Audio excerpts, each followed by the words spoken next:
Morning, Nigeria. Good morning, world. Thank you for joining us on Morning Spring today on Western Spring Television, where we talk and speak and have frank conversations about everything that truly matters in the nation. Femi Ojo is my name, and this is the second installment of this program for this week. Thank you for joining us. If it matters, this is where it happens. Good morning. Good morning. Absolutely. Good morning. Yeah. How do you do? Great. Very well. All right. Of course. It feels great to be alive. Beautiful Tuesday morning. It does. Yeah. Good morning, Nigeria. Good morning, viewers from all over the world. It's a pleasure to have you join us once again on the program today. This is Morning Spring on Western Spring Television. And just like you just said, if it matters, then we're talking about it here, bringing you the best of news analysis and, of course, insightful conversations that shape our nation and the world in general as a people. So once again, thank you for joining us this morning. It promises to be a wonderful day and, of course, a wonderful show. It does. And, of course, everything that has happened in the last 24 hours is quite interesting to note. And, politics is always at the center of everything, especially around here. But then,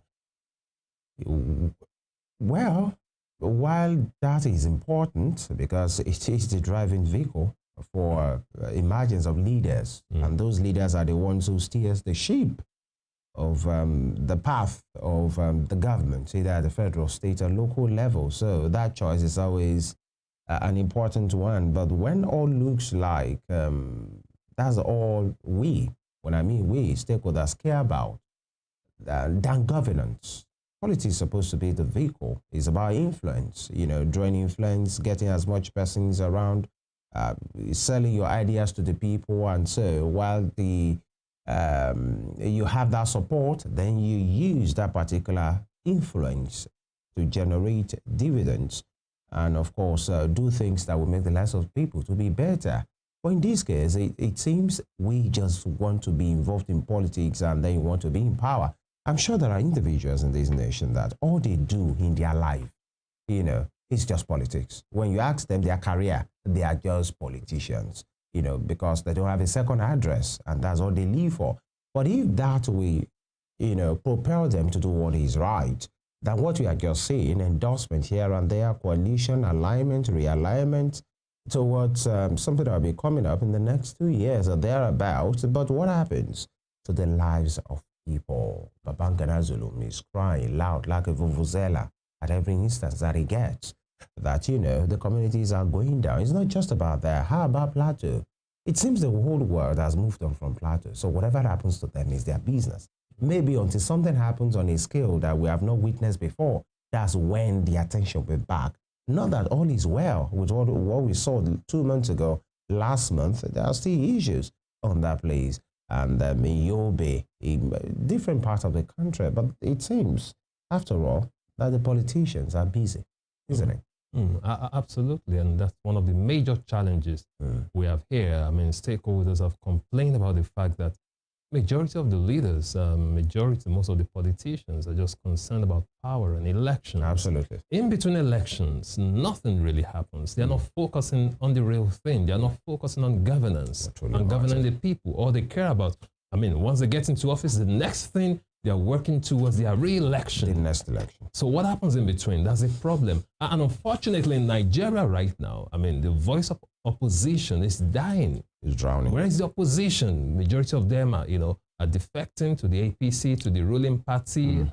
Just yesterday, even Delta state governments, they withdrew their case. The Supreme Court case. They were in support of the case against emergency ruling Rivers State. But now that the governor and the leaders in the state have defected to the APC, they are pulling out. They are saying, oh, we don't want to be part of that case again. So they are no longer contesting that emergency rule in Rivers. And it speaks to the ideology. Yeah. If they ever have any, possibly it's just an class action of bandwagon, actually. And so when it's no more in that fold now, the government, led by the state governor, of course, is saying, I'm no more part of this particular thing. So what was your conviction in the first place? Absolutely. So it's all about, the way it looks now, it's all about self-interest. So they just care about their interests. So that's why some stakeholders will say that as it is right now in Nigeria, it's just the ruling party against the people.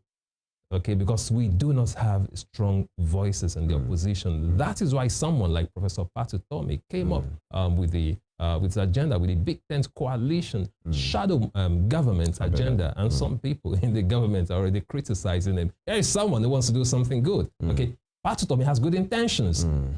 Formed a shadow government, according to him, yes.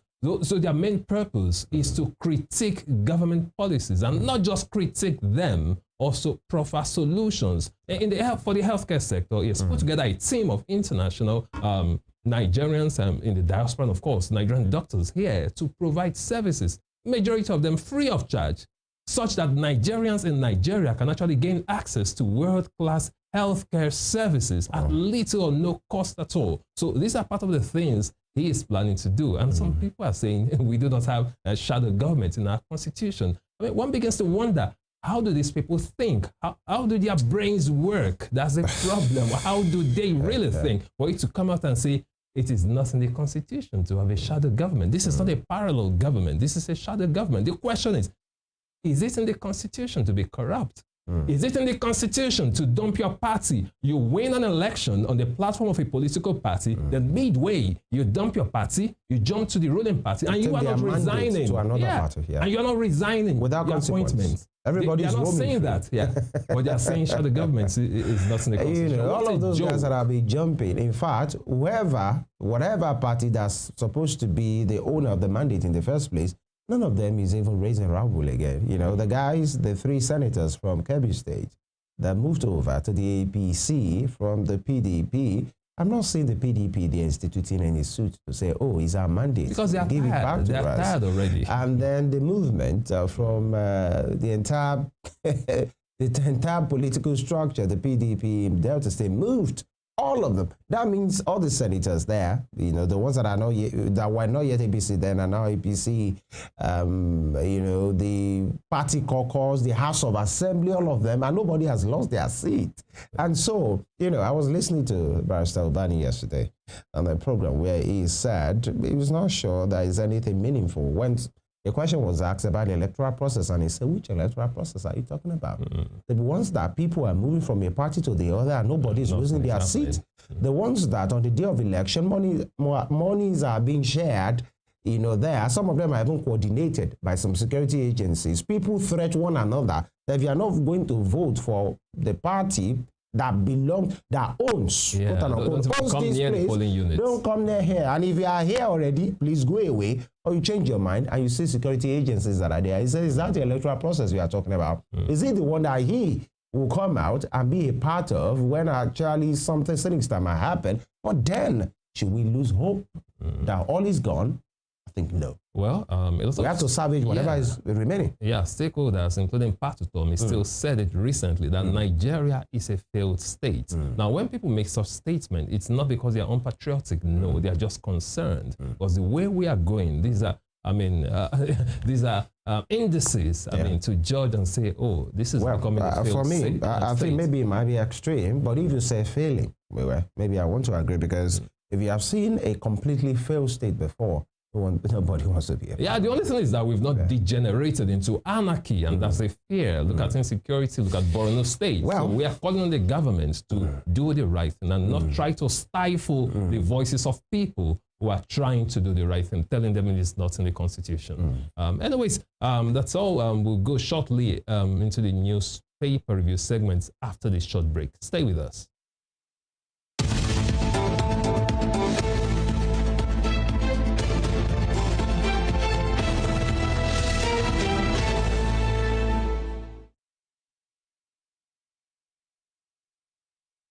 Thank you for staying with us. We start this morning from the front page of the Daily Trust newspaper. How cost of passports, driver's license, data shot up in 2 years. How cost of passport, driver's license, data shot up in 2 years. I'm talking about the increase in the cost of, renewing and getting the new international passports in Nigeria. I don't really know what the figure is right now. I renewed mine about almost 2 years ago for 70,000 naira. So I have no idea. So they said it has gone up. So only God knows how much it costs now to get your international passport in Nigeria. And also the driver's license. And these are key documents you need as a Nigerian. And the cost has really gone up. Away from that, moving on to other stories, still on the front page of the Daily Trust newspaper this morning. Insecurity. Navy to establish special command in North Central. Insecurity. Navy to establish special command in North Central. The case of insecurity in Nigeria. Now the fish has to come out of the water to fight the dragon, if you know what that means. Talking about the Navy establishing a command in the North Central just to curb, insecurity in Nigeria. Away from that, 2027, Atiku Obi deny power sharing deal. 2027, Atiku Obi deny power sharing deal. Now the followers of these people, talking about Atiku and Obi, their followers have been, saying some things, acknowledging the fact that they've been having meetings in Nigeria, in London, outside Nigeria, that they've actually reached an agreement and all that. But the two key figures themselves, talking about Atiku, Abubakar Atiku and Peter Obi, they've not said anything to it. They are denying that they've reached that conclusion, that they have a deal already. I will be talking more about that in the course of the program today. You do not want to miss that segment. So away from that, still on the front page of the Daily Trust newspaper, another suspected kidnapper arrested on way to Saudi Arabia for Hajj. Another suspected kidnapper arrested on way to Saudi Arabia for Hajj. Interesting. Kidnappers in Nigeria, after kidnapping, sometimes killing their victims, then they go for Hajj to confess their sins, and make peace with God. Now they are being arrested. Quite interesting, you would say. Moving away from that, still on the front page of the Daily Trust newspaper, right at the middle of the page, you see the picture. There's a scene of an accident at Karu Bridge in the Federal Capital Territory, Abuja. Quite an unfortunate one. You can see the wreckage right there at the scene of the accident. Moving to the bottom strip of the Daily Trust newspaper now. Zamfara residents flee homes at night, return by daybreak. Zamfara residents flee homes at night, return by daybreak. With a rider, bandits kill 4 in Kogi. Still talking about insecurity in the nation when residents of Zamfara have to flee their homes at night because they're not sure if they should sleep with their eyes closed. They are not sure they will see the next day. So what they do is that they flee their homes at night, then return to their homes at daybreak. Look at that stress. Look at the trauma they have to go through, all because of insecurity. And we do hope that the federal government will step up and do something. Thankfully, the Navy says not be commanding the North Central. We hope to see more just to curb insecurity in the nation. And that'll be all from the front page of the Daily Trust newspaper this morning. Next up is The Guardian. The Guardian for today. Southwest bandits, headers invasion puts 40% of region's food production at risk. Bandits, headers invasion puts 40% of region's food production at risk. And of course, you have the governors of the Southwest there, the LA of Ogun State there, Dapo Abiodun, the governor of Oyo State, Seyi Makinde.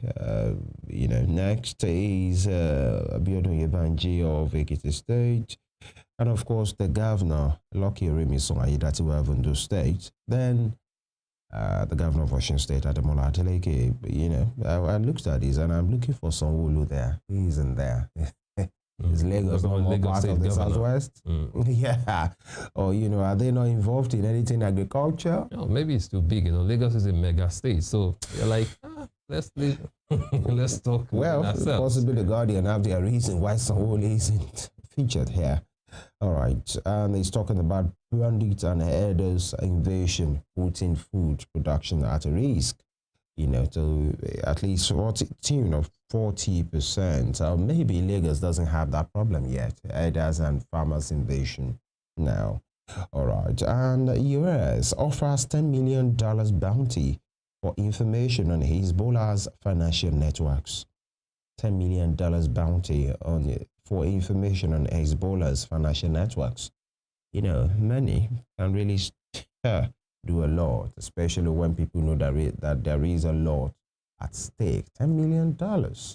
Actually, Absolutely. for that person or those people as well that will give up that information, I wonder how they will fare after that. You know, because their identity must be of topmost secret. Actually, now below that, 800 killed in 10 years as communal conflicts threaten Niger Delta's economy. 800, that's 800 people killed in 10 years as communal conflicts threaten Niger Delta's economy. Below that, Benue Assembly Speaker decries reps summons, advocates training for lawmakers. Benue Assembly Speaker decries reps summons, advocates training for lawmakers. And 2027 will be set to declare presidential bid as Atiku explores ADC alliance. All right, it's hotting up, alignment, seeking and support, and all of those things. And the bottom strip says, Akpoti Uduahan petitions IGP AGF over alleged defamation and threats to life.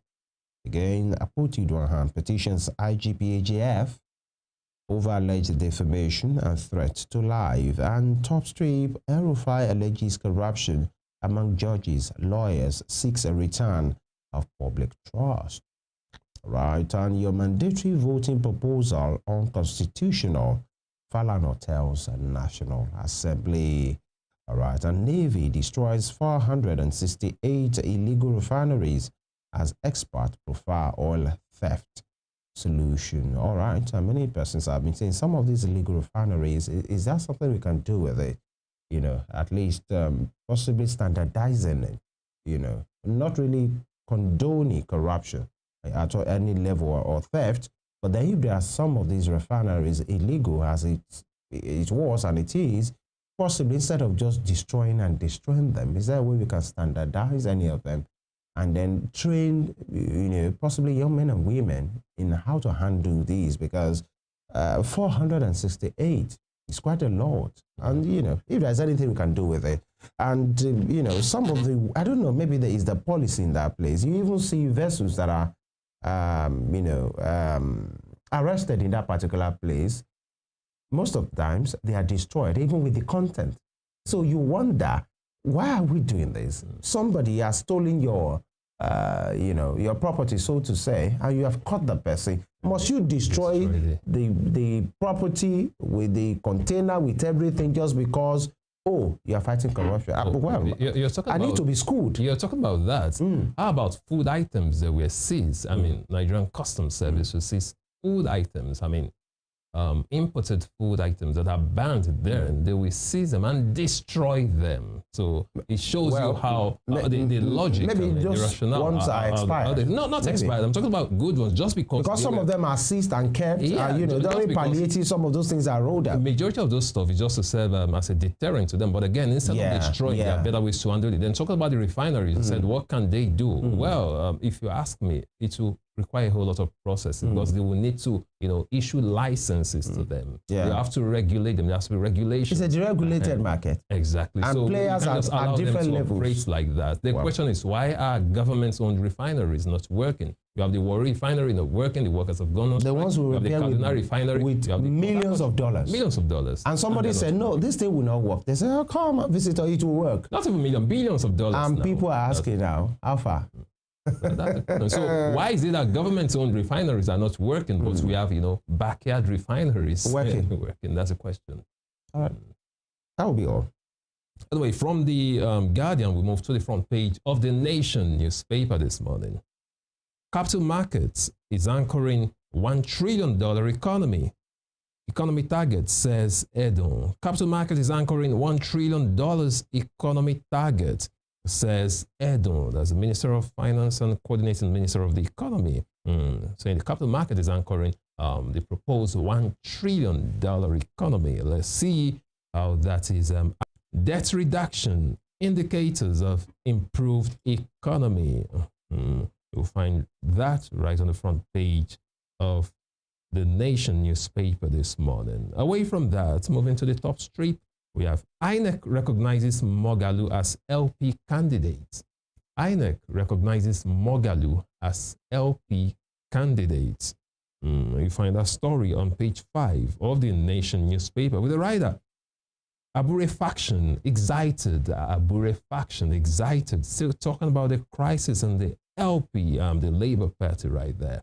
Away from that, Delta opts out of suit on Rivers emergency rule. Delta opts out on suit, opts out of suit rather on Rivers emergency rule with the rider State Right Supreme Court. You find a story on page 5 of the Nation newspaper. I just talked about that earlier on. How the Delta State government have decided to opt out of the suit on Rivers emergency rule, and quite logical since they have defected. The leaders in the state have defected to the ruling party, so technically they can't be fighting against their own leader in the party, so they are opting out of the suit. Interesting politics playing out in Nigeria. You were so convicted, you were so convinced that something is right or something is wrong that you went to court. So all of a sudden, what happened to your conviction? What happened to your conviction? You've suddenly changed your mind and you're pulling out of that suit. All about politics again, as some people would say. Away from that, it's on the front page of the Nation newspaper this morning. Achieving price exchange rate stability despite headwinds. Achieving price exchange rate stability despite headwinds. You find a story on pages 2 and 3 of the Nation newspaper this morning. And just below that, you see the picture of the Prime Minister of Canada, talking about Mark Carney, and the President of Nigeria, President Bola Ahmed Tinubu, at Pope Leo XIV, inauguration in Rome. That's where they got that picture from. That's talking about Sunday at the Mass for the inauguration of the new Pope, right there. Away from that, I'm still on the front page of the Nation newspaper. Okay, finally, let's look at the bottom strip now. Southeast Reps Caucus seeks outright cancellation of UTME. Southeast Reps Caucus seek outright cancellation of UTME. You'll find that story on page 6. We treated that case right here on the show, where we had 5 states from the Southeast being seriously affected by the glitches that happened with the JAM 2025 UTME JAM results. Now, the Southeast Caucus of Reps are asking for outright cancellations.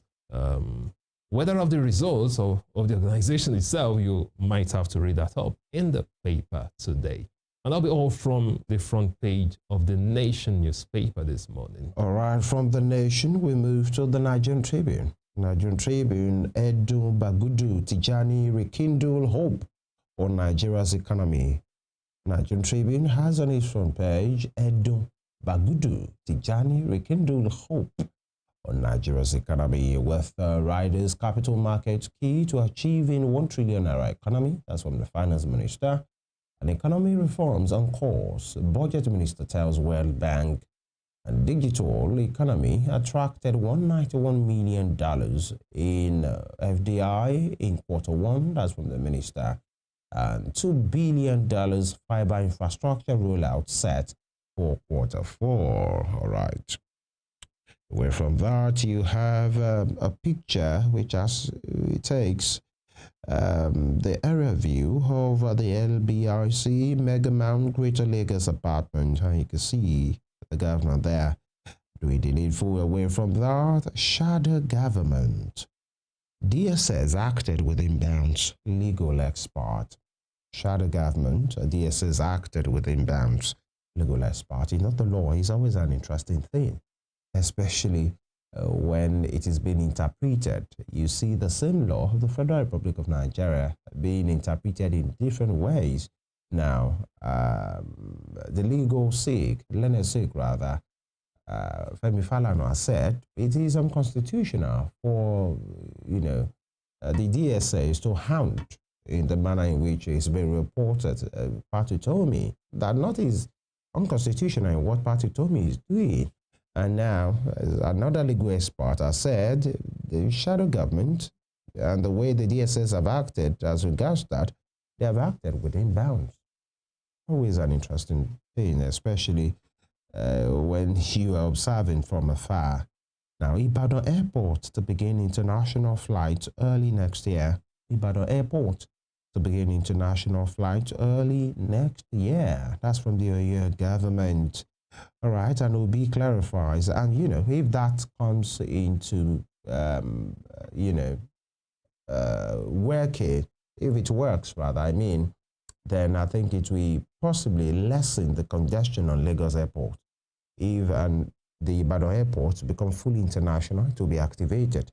Then most persons across the southwest, will not really need to go to Lagos, for people coming from Osun State, coming from Ondo, coming from Ekiti. You still have to go to Lagos when actually there's a fully functional one. Well again, Ibadan is close to Lagos. It's close to Lagos, so people might not really feel the difference. People are used to going to Lagos. They'll say, fine, but let's talk about other places. Let's talk about Osun State. Let's talk about Ondo State. That's what I'm saying. Why don't we have those kind of airports? Yeah, that's a question. Well, I'm not sure. I'm not a fan of every state having an international airport, especially states that are still battling. Is there any airports in Osun State? As it is, functional, no. Now, what I'm saying is this, personally, or this is the expression of so many persons, because in this case, one will say, what is the business of a state that is still struggling with rural roads, that is struggling with intra-city roads, getting an airport? So what is the business of that state? The inner roads are bad in those states, in many of the states. The intra-city roads are not well put together, and that state wants to do an international. For what business? What business is happening there? And, sometimes, politicians, many observers will say they do this mega project for legacy purpose, to say, oh, it was during the time of this particular individual, because what is the volume? The question is, what is the volume of business that is being done in a state that can boast of 70% functional rural roads? So what are people coming here to do? So you're saying Osun State does not need an airport? Who am I to say that? No, because we're only talking some of these things, Femi, why some would disagree, why I would disagree with that is that these are basic amenities. I mean, people travel. People in Osun State, you want to travel, you have to go to another state. So why can't a state have an airport? And when politicians are campaigning and saying that, oh, they've done roads, they've done some, these are basic amenities, for God's sake. Politicians should be ashamed when they are campaigning and saying they fixed roads. What were you supposed to be doing? I think we are saying the same thing. So these are basic. These are just basic amenities in different ways. Now, if roads should be basic, which is basic, and they have not done the basic, so how then will they do it? Why should can that state maintain an international airport? For what purpose? What's the volume of business that has been done there? What is the volume of people traveling by air as compared to thousands and millions plying the roads? How many persons fly?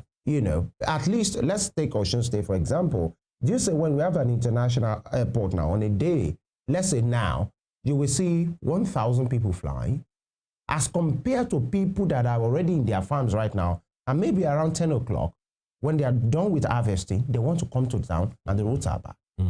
So, anyway, let's just start with a local airport. Let them just have an airport so that even if you are doing international, if you land at Ibadan, that's if it starts functioning, if it comes to fruition, when you land at Ibadan, you can actually take a connect flight and come to Osun State. Just imagine coming. Why should you fly from Ibadan to Osogbo? Wait, just imagine. If the roads are good, it's less than one. It should be like an hour. Just imagine coming to Osun State from Abuja, where there's no airport. No, imagine that. People go to Abuja a lot. Are you telling me politicians in Osun State don't frequently go to Abuja? Why must we? The thing is, why must we do an airport for the purpose of politicians? No, I'm just giving an example, not just politicians. They should carry their 160 million. I've also traveled a couple of times between. We won't because of only you. No, people are traveling. But let's go ahead. Let's go ahead. So I understand. An airport is a basic something that a state should It should be, but some things are more basic than others. That's just the thing. If a child wants to go to school and he has to go through mud,